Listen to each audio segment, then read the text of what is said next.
The NFL draft is done and over, and I am going to be breaking down each and every team and grading out their draft. So check back every day, because one team I will do every single day, and I'll have it up here on YouTube for you to watch. We'll go over every prospect that they drafted, as well as some key undrafted free agents that they may bring in. So if you have any questions, feel free to leave them in the comments section, and I'll be sure to address them for you. Also, just be aware on my draft grades, no one fails the draft, especially right after it. Even no one in this draft is going to get a D or an F from me, because everyone had a talent. Everyone did something. So if you think the grades are a little bit high, that's just me not going to too much extremes. And maybe in 3 or 4 years, when we look back on this draft, then we can see who really succeeded and who really failed. So sit back, relax, enjoy me as I break down every single team this year.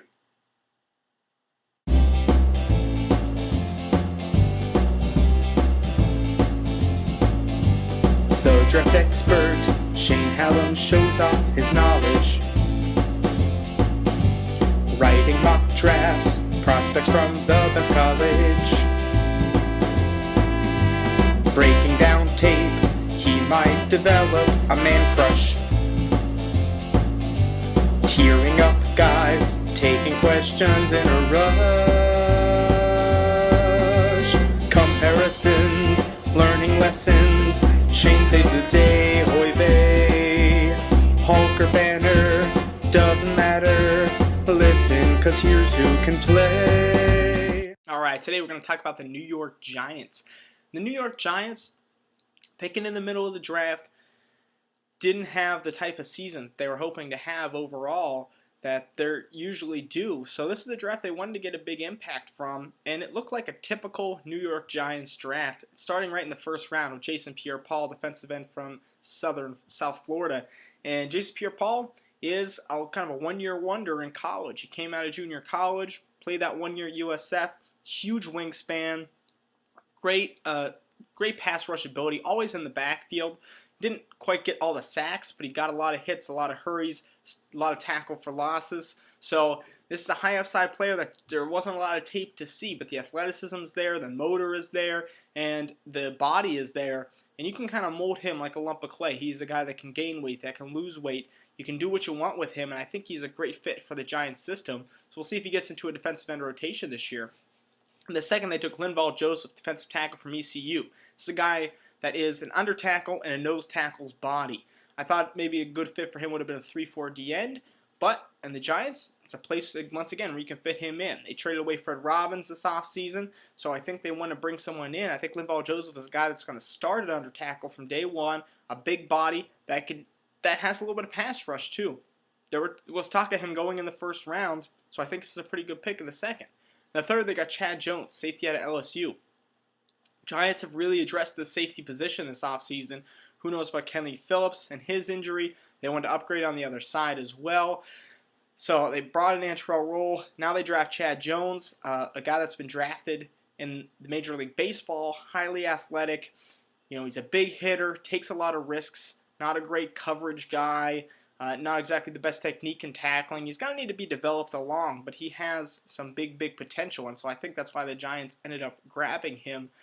I like the pick. I still think there are other places they needed to address first, but I do like the pick. The value is pretty good in the third round for him. In the fourth, they got Phillip Dillard, linebacker out of Nebraska. Maybe a slight reach, but this is the guy that can start for the Giants. This is a guy that reminds me a little bit of DeAndre Levy, who the Lions drafted last year, who had a very productive rookie season when he got into the game. There's a huge hole right now with Antonio Pierce being cut at the inside linebacker for New York, and I think Phillip Dillard is a guy that can fill that hole. He's decent in coverage, he tackles well, he's not going to wow you going sideline to sideline, he's had a lot of injury issues, that's the big question mark with him, but he's a good player that can do everything, and that's kind of what you want from your inside linebacker in this system for the Giants. So I like this pick, and I think he's someone that could start from day one if they give him the shot. In the fifth, they got Mitch Petrus, offensive guard. Guy's very strong, very powerful, but not much past that, not much athleticism. He can't pull out. He's not going to give you much in the way of pass protection, so people may blow past him in pass protection, but as a run blocker, he's very good. And this is a good fit for Brandon Jacobs and Ahmad Bradshaw, so I think this is a solid pick as a reserve offensive lineman, though I would have liked to see them draft an offensive tackle at some point. In the sixth, then, they got Adrian Tracy out of William & Mary. He's kind of a defensive end, outside linebacker hybrid, a guy that can play either position.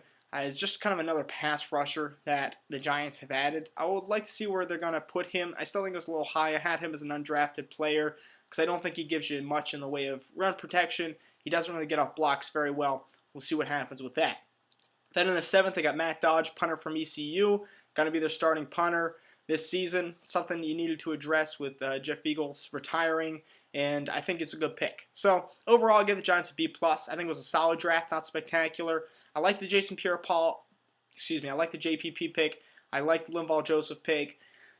You're addressing defensive line that I think still is the strength of this team. So I think there are other places that maybe they should have went linebacker earlier. Maybe they should have addressed the secondary a little bit, the offensive line earlier.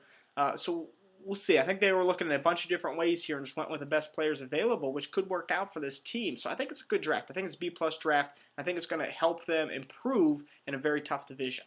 So there you go. And in terms of undrafted free agents, not really too many people caught my eye. Ayunga Akpakawarak from Duke was a defensive end that I liked seeing on film. You know, he's kind of a bigger guy. Guy's just going to make tackles. He's not very good at rushing a passer, but I want to see if he's able to make this team. And then Jim Cordell, offensive lineman out of Ohio State, someone that can play center, can play tackle, kind of a versatile offensive lineman. We'll see if he can fit on a team somewhere. So overall, good draft by the Giants. Stay tuned for tomorrow when we stick in the division with the Philadelphia Eagles.